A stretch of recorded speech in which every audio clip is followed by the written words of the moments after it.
You've read 50 resumes in the last month, maybe more, and if you're being honest, most of them said the exact same thing in different fonts. Strategic, results-driven, passionate, team player, and somewhere in the middle of all of that, you're trying to figure out if there's an actual human being attached to any of it, or just someone who got really good at filling in the blanks. Here's the thing about resumes in 2026. AI wrote it, another AI screened it, and somewhere in the middle, a human being is supposed to exist, but honestly, I'm not sure anyone does anymore.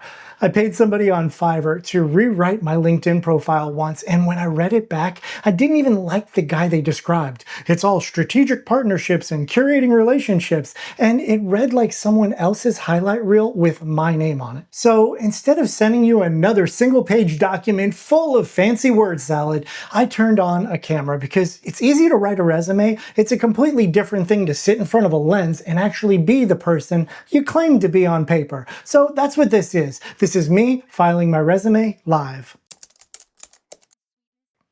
2 jobs in 33 years. I either really commit or I'm just bad at quitting. Before generators, I spent 13 years in the automotive industry, all with one company. Started as a lot attendant at 15 years old, washing cars, moving inventory, doing whatever needed doing. And I stayed there and worked my way through every department until I was the director of operations at a Mitsubishi dealership. Probably too young for that job, honestly, but somebody gave me the shot and I figured it out. And then at the end of 2005, I made the jump to become a 1099 contractor for a generator company that was basically a startup. I knew nothing about generators, nothing, but I had a mechanical and electrical background from automotive and hobbies, so I was confident I'd figure it out. And in those early days, there was no playbook. It was me, the owner, and a phone that wouldn't stop ringing. You just showed up every day and made magic, and I was there from the beginning. Over 20 years. So here's what that actually looked like.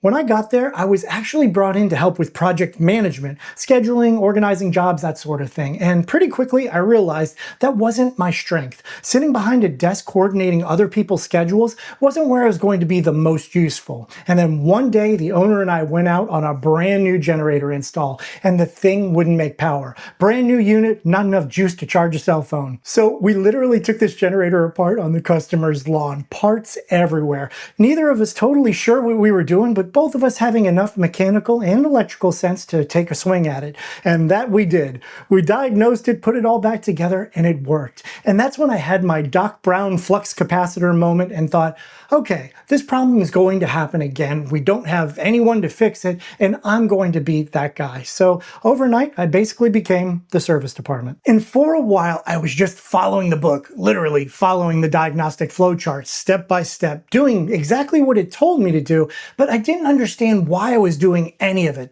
Testing this, measuring that, checking continuity there, just doing what the page said. And then one day, and I can only describe this one way, you know those paintings from the 90s? The ones that look like a bunch of garble, but you cross your eyes and blur your vision, and then all of a sudden a 3D image of a cat wearing headphones pops out? That's exactly what happened to me. Everything, the wiring harnesses, the schematics, the diagnostic flow charts, all of it just popped. Like my brain reorganized itself and suddenly I understood what was actually happening inside the entire system. And after that, I rarely needed the manual again. Even in my free time, I was studying this stuff, not because I was required to, but because I couldn't let it go until I got it. And that's honestly how I've learned pretty much everything in my life. You grind and nothing makes sense. And then one day it does.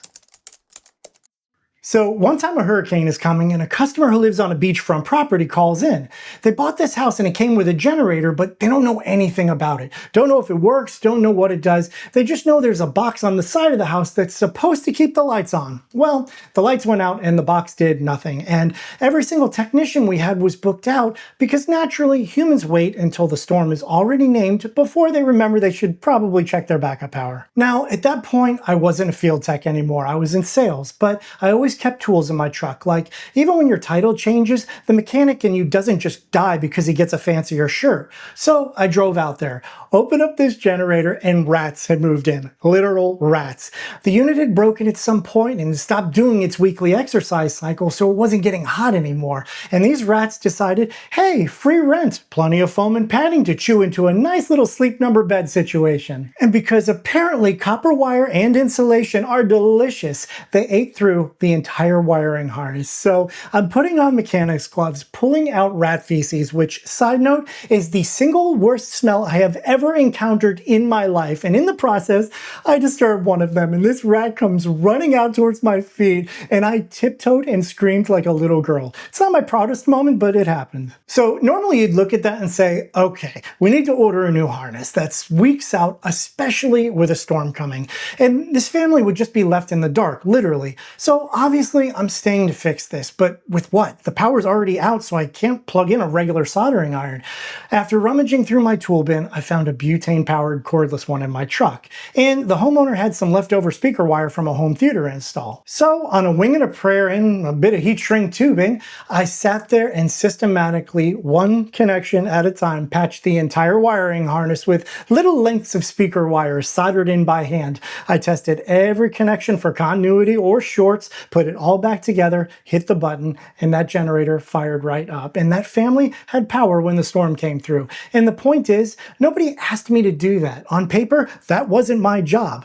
My take, you're either the guy who blows past the lady on the side of the road with a flat tire, or the one who stops to change it for her. There was this customer I visited 3 times across 3 different storm seasons. Full proposal every time. Sat at their kitchen table, walked through the whole thing. And every year, thanks but no thanks. Just couldn't pull the trigger. And I get it. A generator is a big decision. It's like insurance.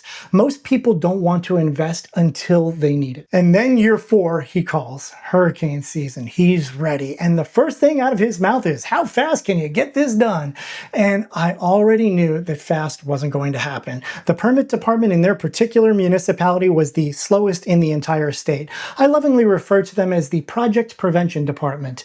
Add to that, every install crew in the region was overbooked. Also, inventory was lean because that was around the time of the Great Flu, and every homeowner in Florida remembers they need a generator at exactly the same moment. And I'm sitting at the kitchen table, and I could have just said, yes, sign here, give me the deposit, we'll make it work, and I would have gotten the sale on the spot. And after 4 years of driving out to this house, part of me wanted to just tell him what he wanted to hear and lock it in. But I told him the truth. I said, I want to sell you this system, and I know you want it. You've wanted it for 4 years, but I'm not going to lie to get your signature. Realistically, about 3 months. And then there were a couple of days where I wasn't sure if I'd lost him. We went back and forth. I shot him straight every time, and I genuinely thought this was going to be another let me think about it and I'd be driving back for year 5. But he called back and said, let's do it, even at 3 months. So I got after it, called in favors, stayed on top of every single step, and we got it installed in about 7 weeks. The guy who expected 3 months got 7 weeks, and he was thrilled. And I got to keep looking myself in the mirror because I didn't lie to him to get his money.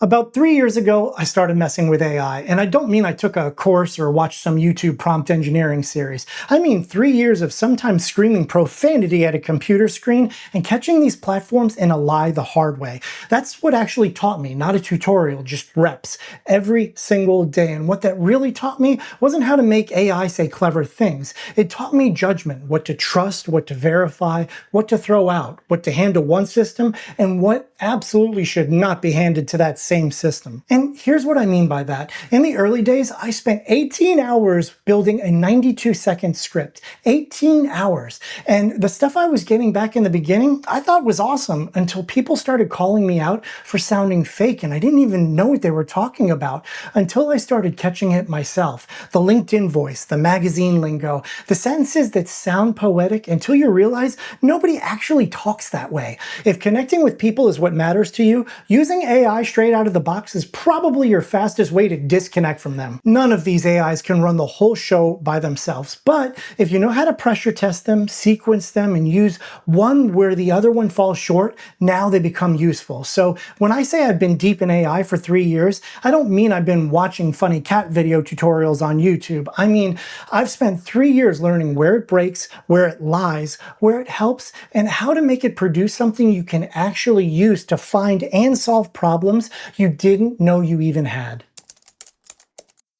I've spent a lot of my life being really good at keeping promises to other people and really bad at keeping them for myself. And I knew it. That's the part that's hard to admit. It wasn't a blind spot. I could see it happening in real time and I kept doing it anyway. Everybody tells you to be more disciplined, but nobody really tells you what that means for you. And I'd read the books and I'd hear people talk about what works for them, but everybody's wiring is different. And then I heard this line and it was so incredibly simple, but massively effective. Fuck your mood, follow the plan. Because every time it got hard, every time the day-to-day felt like walking through quicksand, the old me would sit down, take a break, get comfortable. But I don't do that anymore because it's hard to draw a line in quicksand. That's why you just have to keep walking. You've probably hired people who said all the right things, and you've probably been burned by a few of them, so I'm not going to let a computer do my homework and pass it off like that's me. You just watched how I think. You can teach somebody your product, you can show them how your systems work and where everything goes, but the part where somebody actually cares enough to drive out in a hurricane, that's not something you train. That's there or it isn't.